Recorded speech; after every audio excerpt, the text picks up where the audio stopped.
जय हिंद साथियों। स्वागत है आप सभी का हमारे YouTube चैनल ज्ञान आरबीएल में। साथियों को पता है कि हम उत्तर प्रदेश स्पेशल दोस्तों दोबारा पढ़ा रहे हैं और बहुत ही अच्छे ढंग से।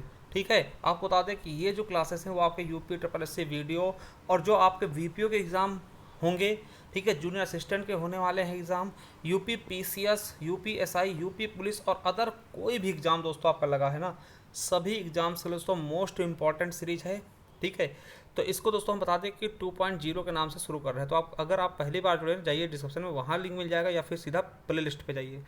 तो दोस्तों जैसे ही आप प्ले लिस्ट पे आएंगे ना, देखिए यहाँ पे आएंगे तो ये देखिए आपको मिल जाएगा कि उत्तर प्रदेश स्पेशल 2.0, इसको आप पढ़ते रहिएगा। देखिए आज चौथी सीरीज है, चौथा वीडियो है, तो 4 हो जाएंगे वीडियो। ठीक, इसकी तरह से बढ़ते रहेंगे। ठीक, तो यहाँ पे आकर के पूरा पढ़ सकते हैं। इसके अलावा दोस्तों मैं आपको बता दूँ कि संपूर्ण हिंदी हमने समाप्त कर दी है और संपूर्ण जीके, ठीक है, आएगा UP triple S C video exam. देखिए केवल वीडियो के लिए नहीं है, सभी एग्जाम्स के लिए। ठीक है, तो यहाँ पे हिंदी साहित्य संपूर्ण पढ़ा दिया हमने। यहाँ पे दोस्तों आपके हिंदी और यहाँ पे दोस्तों संविधान आपको मिल जाएगा। फिर दोस्तों नीचे क्लिक करेंगे तो आपको पॉलिटी मिल जाएगी, ठीक है, और हिस्ट्री, इस तरह से सब कुछ मिल जाएगा, जियोग्राफी सब कुछ मिल जाएगा। ठीक है, तो चलिए दोस्तों शुरू करते हैं। उसके पहले एक चीज़ और बता दें आपको कि साथियों ये देखिए हमने एक ई बुक और लॉन्च लॉन्च करने जा रहा हूँ दोस्तों। आपको बता दें कि ये आपकी यूपी स्पेशल की है और ये मैं सभी एग्जाम के लिए दोस्तों टारगेट करके बना रहा हूँ। ठीक है, आपको बहुत ही जल्द दोस्तों 10 से 15 दिन के भीतर दोस्तों आपको ये उपलब्ध हो जाएगी। ठीक है, आपको बता दें ये सभी एग्जाम्स के, जैसे UP triple S C exam video हो गया, वीपीओ हो गया, जूनियर असिस्टेंट। ठीक है, मैं खुद जूनियर असिस्टेंट में दोस्तों सिलेक्टेड हूँ, 2 बार मैं इसमें एग्जाम निकाल चुका हूँ, इस बार फाइनली सेलेक्ट भी हो चुका हूँ। ठीक है, यूपी पीसीएस के लिए, यूपी एसआई के लिए, यूपी एएसआई के लिए और दोस्तों यूपी पुलिस या रेडियो ऑपरेटर दोस्तों, और कोई भी एग्जाम अगर उत्तर प्रदेश स्पेशल वहाँ पूछा तो दोस्तों तो इससे बाहर नहीं होगा। ठीक है, तो ये सब चीज़ें मैं देने वाला दोस्तों। इसमें आपको पता प्रीवियस ईयर क्वेश्चन के साथ मैं ये चीज़ें आपको लिए बना रहा हूँ। आपको दोस्तों इसकी कॉस्ट क्या होगी दोस्तों, मात्र 50 रुपये में दोस्तों ये आपको पीडीएफ फॉर्म में मिल जाएगी, ई बुक फॉर्म में मिल जाएगी। किस तरीके से, इस पर नंबर पर अगर व्हाट्सअप करके आप स्क्रीनशॉट भेजेंगे दोस्तों पेमेंट करके, तो आपको ये ई बुक आपको दे दी जाएगी। मगर दोस्तों आपको कुछ दिन वेट करना पड़ेगा, 10 से 15 दिन का। ठीक है, मैं इसको और अच्छे से दोस्तों इस पर काम करने की कोशिश कर रहा हूँ, क्योंकि दोस्तों आप अगर 50 रुपये खर्च कर रहे हैं तो आपको ऐसा फील ना हो कि आपके पैसे बर्बाद चले गए। ठीक है, हालांकि मैं दोस्तों जो पढ़ा रहा हूँ आप वो खुद ही समझ रहे होंगे कि कैसे मैं कहाँ से प्रीवियस ईयर क्वेश्चन ले करके इसमें डाल के सब चीज़ ले करके आ रहा हूँ। चलिए दोस्तों शुरू करते हैं। चलिए दोस्तों देखने वाले उत्तर प्रदेश की मृदा के बारे में। अब देखिए बात आती है मृदा की, तो मृदा शब्द की उत्पत्ति दोस्तों लैटिन भाषा के सोलम शब्द से हुई। सोलम जिसका अर्थ क्या होता है, फर्श होता है। ठीक है, और मृदा का अध्ययन हम किसमें करते हैं, मृदा विज्ञान, जिसको हम पेडोलॉजी कहते हैं, इंग्लिश में पेडोलॉजी, और हिंदी में मृदा का अध्ययन किसमें करते हैं, मृदा विज्ञान के अंतर्गत। ठीक है, चलिए अब देखिए एक क्वेश्चन और आपसे बन सकता है कि संयुक्त राष्ट्र संघ ने 2015 को दोस्तों अंतर्राष्ट्रीय मृदा वर्ष घोषित किया था। आपसे पूछेगा कि संयुक्त राष्ट्र संघ ने किस वर्ष को मृदा वर्ष घोषित किया था, दोस्तों आपको बता दें 2015 को। ठीक है, अब वहीं पे दोस्तों बात आएगी कि मृदा दिवस कब मनाते हैं दोस्तों, तो विश्व मृदा दिवस कब मनाते हैं, 5 दिसंबर को। कब, 5 दिसंबर को। और मैं आपको बता दूं कि उत्तर प्रदेश में नहीं दोस्तों, भारत में जहां कहीं भी मिट्टी पाई जाती है, मृदा पाई जाती है, इनमें दोस्तों 3 चीज़ों की ज़्यादा कमी पाई जाती है। कौन कौन सी चीज़ें हैं, तो नाइट्रोजन। देखिए नाइट्रोजन के लिए हम दोस्तों यूरिया का प्रयोग करते हैं। ठीक, खेतों में नाइट्रोजन कमी होती है। और नाइट्रोजन दोस्तों दालों से हमें बहुत ज़्यादा मिलती है ना, अगर दाल बोते हैं दोस्तों, दाल की फसल लगवाते तो हम नाइट्रोजन बहुत अच्छे से विद्यमान होती है। ठीक है, फास्फोरस की कमी होती है। और ह्यूमस, ह्यूमस जिसको हम दोस्तों अवशिष्ट पदार्थ कह सकते हैं, सड़ा गला चीज़ें, जैसे कि हाँ कोई पत्तियाँ, पेड़ सड़ गए हैं या फिर जानवर सड़ गए हैं, वैसी चीज़ों से, उन चीज़ों की कमी पाई जाती है। ठीक है, चलिए अब दोस्तों हम बात करेंगे उत्तर प्रदेश। देखिए उत्तर प्रदेश को हमने बांटा था कितने भागों में, 3 भागों में, भाभर एवं तराई क्षेत्र, मध्य के मैदान और दक्षिण का पठारी भाग। तो इसी तरीके से दोस्तों हम यहाँ पे मृदा भी देखेंगे।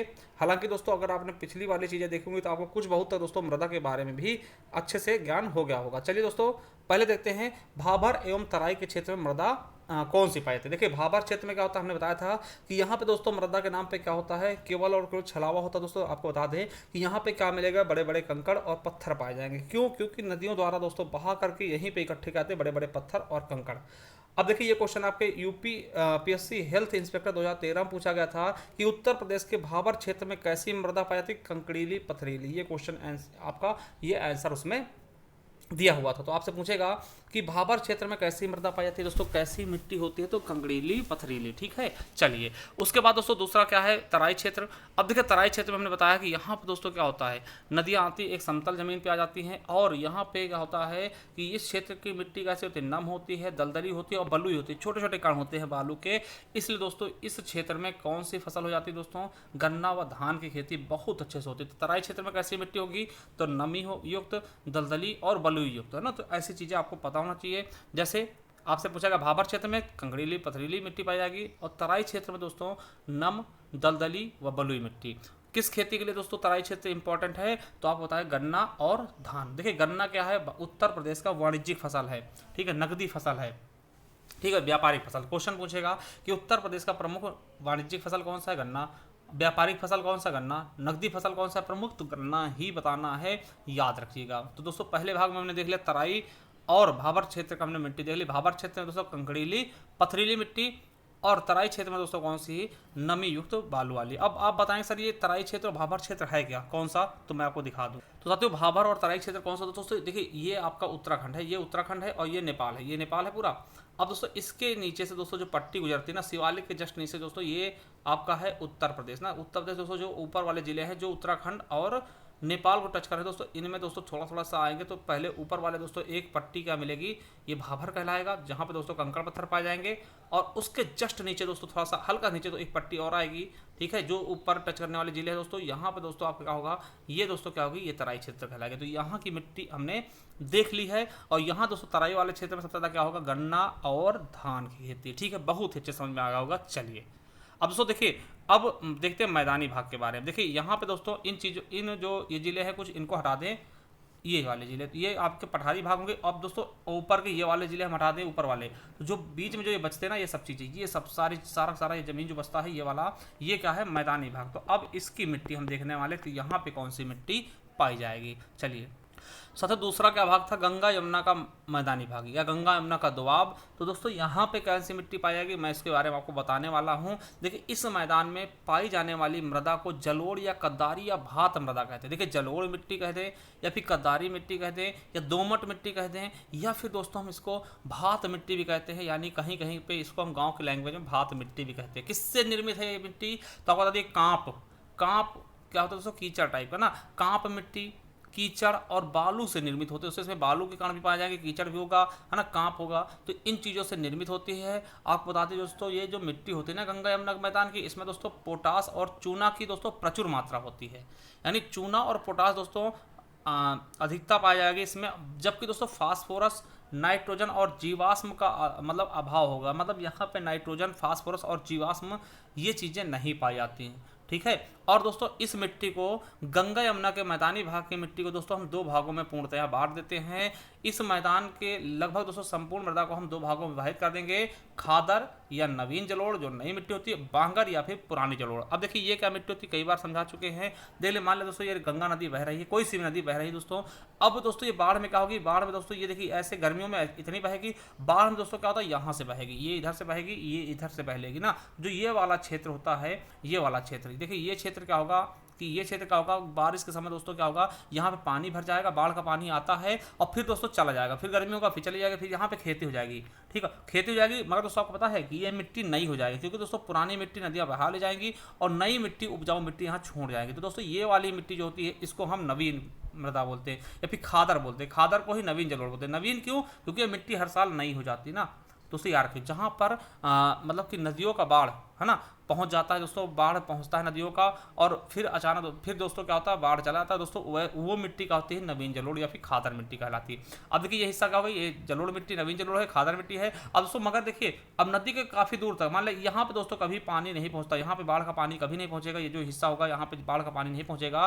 तो जहाँ पर नदियों का पानी नहीं पहुँच पाता या फिर नदियों का बाढ़ नहीं पहुँचता दोस्तों, वहाँ की मिट्टी क्या होती है, बांगर। और दोस्तों पुरानी जलोढ़, पुरानी को दोस्तों वो हमेशा वही मिट्टी रहती है, जैसे कि हमारे क्षेत्र में दोस्तों ये आपकी बांगर मिट्टी पाई जाएगी, क्योंकि ये दोस्तों हमेशा उसी जोतते उसी में बोते हैं, कभी भी यहाँ की मिट्टी चेंज नहीं होती दोस्तों, उसको हम बांगर मिट्टी बोलते हैं, ठीक है, समझ में आ गया होगा।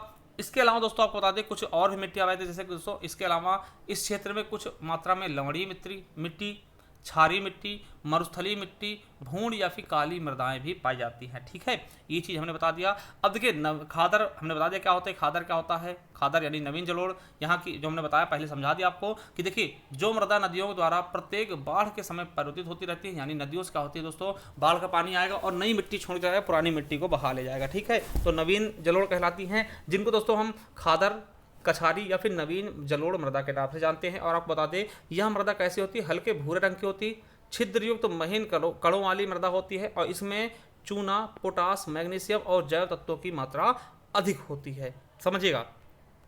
और इसकी दोस्तों नवीन जलोढ़ की दोस्तों उर्वरा शक्ति भी अधिक होती है। सबसे ज़्यादा उपजाऊ मिट्टी यही होती है दोस्तों, नवीन जलोढ़ या फिर खादर मिट्टी, क्योंकि ये मिट्टी हर साल चेंज होती है। और देखिए नदियों द्वारा दोस्तों गंदगी बहा के लेकर आया जाएगी दोस्तों, और वहाँ खेतों में डाल दिया जाता है, मृदा में डाल दिया जाता है, उससे दोस्तों बहुत उपजाऊपना होता है। ठीक है, तो सबसे ज़्यादा उपजाऊ होती है इसमें दोस्तों, हमें खाद या फिर खाद की आवश्यकता नहीं पड़ती। ठीक, इतनी ज़्यादा उपजाऊ ये मिट्टी होती है क्योंकि हर साल ये चेंज होती रहती है। ठीक है, चलिए बांगर मिट्टी दोस्तों जिसको पुरानी जलोढ़ कहते हैं। अब देखिए इसमें क्या होता है कि गंगा यमुना मैदानी का वह भाग जहाँ पर बाढ़ का पानी नहीं पहुँच पाता उसे बांगर मृदा कहते हैं। इसको अन्य नाम से क्या जानते हैं, पुरानी मृदा कहते हैं, उपहार मृदा कहते हैं, दोमट या फिर मटियार मृदा भी कहते हैं। अब देखिए इसकी उर्वरा शक्ति क्या हो रही है दोस्तों, दिन ब दिन क्या हो रही है, क्षीण होती जा रही है, मतलब कम होती जा रही है। इसलिए यहाँ पर दोस्तों खाद की अधिक आवश्यकता पड़ती है। आपको पता है जब हमारे यहाँ जो खेती होती है बिना खाद डाले, बिना यूरिया पोटास जो भी चीज़ें होती है बिना डाले दोस्तों खेती नहीं हो पाती। क्यों, क्योंकि ये आपकी बांगर मिट्टी है, पुरानी मिट्टी है, मतलब मिट्टी कभी भी चेंज नहीं होती दोस्तों।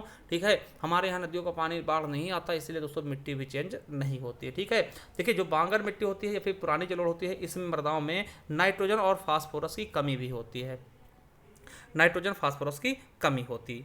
और तीसरी मिट्टी हमने बताई दोस्तों आपकी इसी मैदानी भाग की लवणी या फिर क्षारीय मृदा।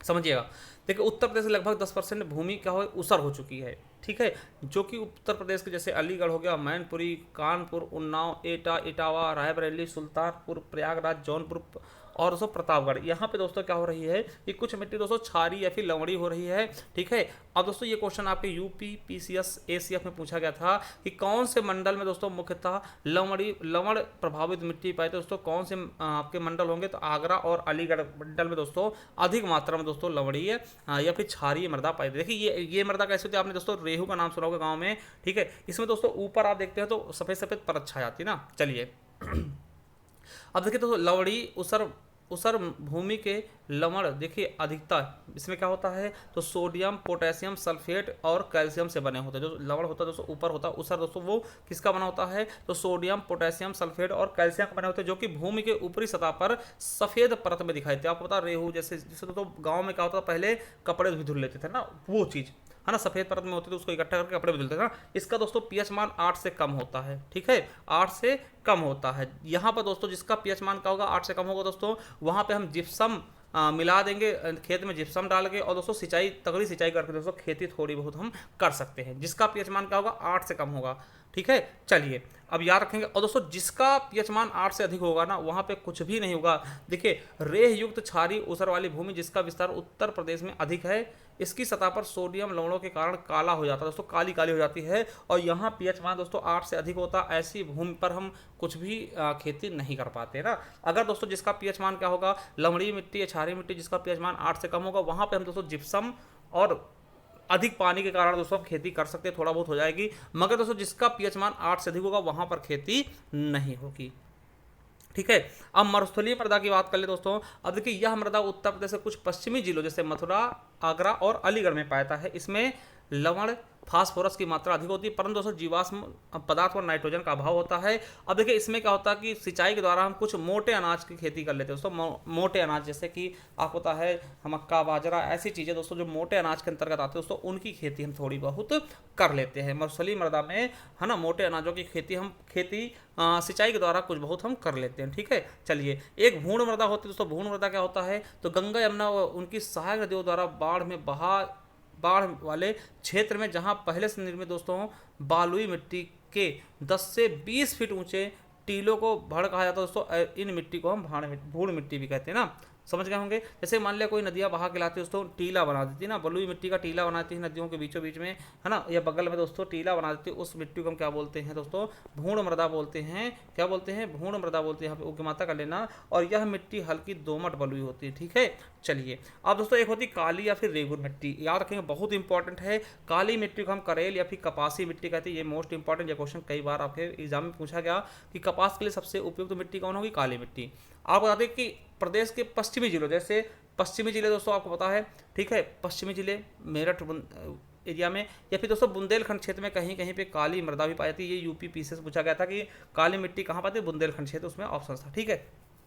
तो याद रखिएगा यूपी पीसी 2006 का क्वेश्चन है, काली मिट्टी उत्तर प्रदेश कहाँ पाई जाती है दोस्तों, बुंदेलखंड के कहीं कहीं पे ये काली मिट्टी पाई जाती है, ठीक है। और काली मिट्टी दोस्तों कपासी मिट्टी या करेल मिट्टी कहते हैं, क्योंकि कपास इसमें बहुत अच्छे से उगाया जा सकता है। तो हमने देखिए मैदानी भाग की मिट्टी देख ली और आपके भाबर और तराई की मिट्टी देख ली। अब दोस्तों दक्षिणी के पठारी या पहाड़ी क्षेत्र की मृदा के बारे में जानेंगे, ठीक है। चलिए आपको ये चीज़ें दिखा देते कहाँ पे हैं दोस्तों। ये जब नीचे आएगा तो ये वाला क्षेत्र देखिएगा, ये ललितपुर, झांसी, है ना, महोबा, हमीरपुर ये हो जाएगा, बांदा, चित्रकूट दोस्तों, ये हो गए 7 जिले बुंदेलखंड के। और दोस्तों यहाँ पे दोस्तों चंदौली, मिर्जापुर और झारखंड, सोनभद्र दोस्तों, ये बघेलखंड के 3 जिले लगभग आ गए, जिसमें मुख्यतः दोस्तों सोनभद्र ना। तो ये दोस्तों 7 इधर 3 इधर, 10 लगभग 10 जिले दोस्तों, और प्रयागराज का थोड़ा सा भाग, है ना, ये दोस्तों पठारी क्षेत्र में आते हैं, दक्षिण के पठारी क्षेत्र में आते हैं ना। ये चीज़ हम पहले पढ़ा चुके हैं। अब इन क्षेत्रों का हम मिट्टी देखने वाले, कहाँ पे कौन सी मिट्टी, कौन सी मृदा पाई जाती है। अब देखिए साथियों, दक्षिण के पठारी या पहाड़ी क्षेत्र की मृदा, देखिए इस क्षेत्र में ललितपुर, झांसी, जालौन, हमीरपुर, महोबा, बांदा, चित्रकूट और दक्षिण प्रयागराज, है ना, और मिर्जापुर, सोनभद्र, चंदौली, देखिए ये आपके जो जिले हैं, ये वाले ना, ये वाले जिले आपके किसके, बुंदेलखंड के, और ये वाले क्या है, बघेलखंड के, ठीक है। चलिए तो इसके अंतर्गत आते हैं, और आपको बता दें यहाँ पर जो समानता मिट्टी होती है बुंदेलखंडी मृदा कहते हैं, क्योंकि बुंदेलखंड की मृदा है इसलिए इसको बुंदेलखंडी मृदा कहते हैं। अब बुंदेलखंडी मृदा को हम कई भागों में बांट सकते हैं, जैसे पहला लाल मिट्टी, लाल मृदा, आपको पता ना लाल मृदा। अब लाल मृदा कहाँ पाई जाती है दोस्तों, ये क्वेश्चन आपके एग्जाम में पूछा गया था, ठीक है। झांसी और मिर्जापुर में कौन सी मिट्टी पाई जाती है दोस्तों, पीसीएस एग्जाम में, तो आप बताएंगे लाल मृदा ना। देखिए लाल मृदा कहाँ कहाँ मिलेगी, दक्षिण प्रयागराज, है ना, झांसी और मिर्जापुर, सोनभद्र और चंदौली, यानी कि आप कह सकते हैं दोस्तों आपके जो बुंदेलखंड वाले एरिया है, बघेलखंड वाले एरिया, वहाँ पर लाल मिट्टी पाई जाती है। अब देखिए इसका निर्माण कैसे होता है लाल मिट्टी के, आपको पता है कि बालू में लाल बिंद चट्टान, देखिए बिंद पर्वत है यहाँ पर, और उनके टूटने फूटने से दोस्तों लाल मिट्टी का निर्माण होता है। आप पूछेंगे लाल मृदा में दोस्तों किसकी अधिकता पाई जाती है, आपको बता दें कि लाल मृदा में नाइट्रोजन, फास्फोरस, चूना और जैव तत्वों की कमी होती है, मगर दोस्तों लौह अंश की अधिकता होती है। क्यों, क्योंकि आपको बता दें दोस्तों लौह ऑक्साइड या आयरन ऑक्साइड कारण दोस्तों इसका रंग क्या होता है, लाल होता है। ये क्वेश्चन आपके यूपीएससी में पूछा गया कि लाल मृदा का रंग लाल किस कारण होता है, तो आयरन ऑक्साइड की अधिकता के कारण दोस्तों इसका रंग कैसा होता है, लाल होता है। अब यहाँ पे खेती का किसकी होगी दोस्तों, तो दलहन और तिलहन, दाल और तेल की चीज़ें दोस्तों हम यहाँ पे उगा सकते हैं, ठीक है, किसमें, लाल मृदा में। याद रखेगा इसका रंग लाल क्यों होता है, आयरन ऑक्साइड या फिर लौह ऑक्साइड कारण। और कहाँ पाया जाएगी दोस्तों, आपके बुंदेलखंड वाले क्षेत्र में, नीचे वाले क्षेत्र में, पहाड़ी क्षेत्रों में, खासकर दोस्तों झांसी और मिर्जापुर की ये मिट्टी है, ठीक है। चलिए उसके बाद दोस्तों परवा या फिर पड़वा मिट्टी, ठीक है, पड़वा या फिर परवा मिट्टी, देखिए ये कहाँ पे, तो हमीरपुर, जालौन, यमुना के तटीय क्षेत्र विशेषकर जहाँ दोस्तों बीहड़ होते हैं, वहाँ की मिट्टी को हम परवा या फिर पड़वा मृदा कहते हैं। या हल्के लाल भूरे रंग या फिर बलुई दोमट मृदा होती है, ठीक है। चलिए दोस्तों ये ज़्यादा ये आपके लिए ज़्यादा इंपॉर्टेंट है नहीं, फिर भी आपको जानना पड़ेगा, ठीक है। यहाँ सिंचाई व खाद का प्रयोग करते दोस्तों ज्वार और चने की खेती की जा सकती है, ठीक है, पड़वा मृदा में, ठीक है। अब देखिए एक मार होती है फिर माड़ मृदा, समझिएगा, मार या फिर माड़ मृदा कुछ भी कह सकते हैं।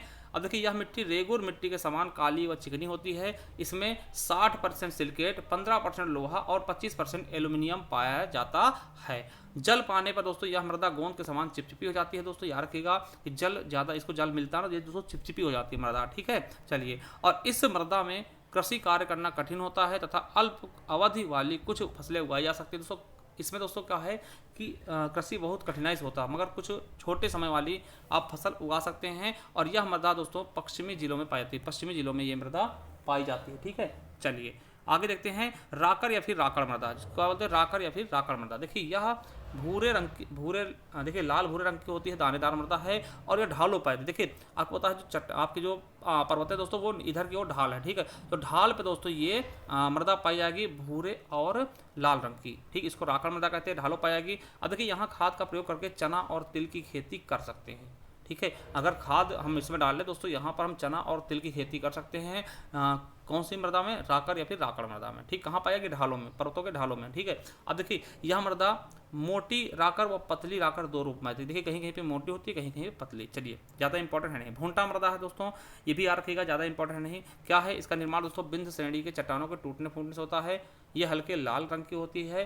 और देखिए भूंटा मृदा में क्या होता है? यहाँ इन चट्टानों के कणों के साथ साथ हल्की दोमट मिट्टी का मिश्रण होता है। देखिए यहाँ पे चट्टान के कण होंगे और हल्की दोमट मिट्टी मिश्रित होगी, जिनमें दोस्तों मोटे अनाजों की खेती की जाएगी, ठीक है। देखिए आपके दक्षिण में ज़्यादातर मोटे अनाज और दलहन और तिलहन की खेती ही हो पाती है। चलिए अब ये चीज़ समझ गया दोस्तों, मिट्टी हमने बता दी। अब देखिए मृदा अपर्दन देख लो, मृदा अपर्दन देख लीजिएगा। देखिए मृदा अपर्दन क्या होता है? मृदा का कटना छटना। देखिए मृदा अपर्दन क्या होता है? वायु और जल के साथ मृदा के कटने, बहने अथवा उड़ने की क्रिया को हम मृदा अपर्दन कहते हैं। आपको बता दें कि प्रतिवर्ष हजारों हेक्टेयर, ठीक है, हजारों हेक्टेयर भूमि नष्ट हो जा रही है। मृदा अपर्दन आज कृषि के लिए सबसे भयानक खतरा है। आपको बता दें दो तरीके से मृदा अपर्दन होता है। एक जलीय, जल से दोस्तों मिट्टी कट के, जैसे बारिश हुआ, बारिश में मिट्टी कट के बह गई। और तो एक होता है वायु अपर्दन। वायु अपर्दन बहुत धीमे धीमे होता है दोस्तों। आपको बता दें कि वायु अपर्दन क्या होता है कि हवा द्वारा दोस्तों ऊपर की जो उपजाऊ मिट्टी होती है उसको बहा लिया जाता है। दोस्तों ये मुख्यतः कहाँ होता है?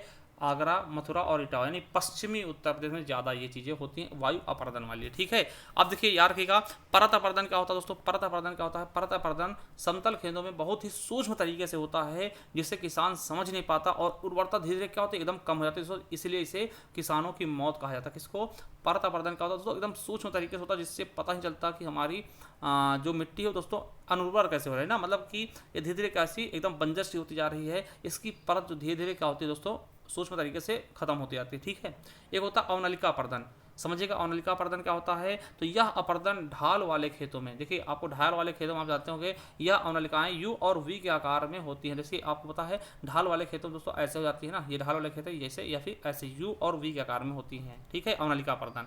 और तो ये अवनलिका अपर्दन सर्वाधिक कहाँ होती है? तो याद रखिएगा प्रदेश का यमुना और चंबल नदी के क्षेत्र यानी इटावा में सर्वाधिक प्रभावित है। दोस्तों ये क्वेश्चन भी आपसे पूछा जा सकता है कि अवनलिका अपर्दन सर्वाधिक कहाँ होता है? चंबल या चंबल वाले क्षेत्र या फिर यमुना नदी के क्षेत्र यानी इटावा में, ठीक है। इटावा सबसे ज़्यादा, ठीक है, समझ गए। चलिए अब दोस्तों आपके क्वेश्चन कुछ जो पीछे आपके पूछे गए हैं आपके पीसीएस में कि लाल मिट्टी कहाँ पाई जाती है दोस्तों? लाल मिट्टी कहाँ मिलेगी आपको?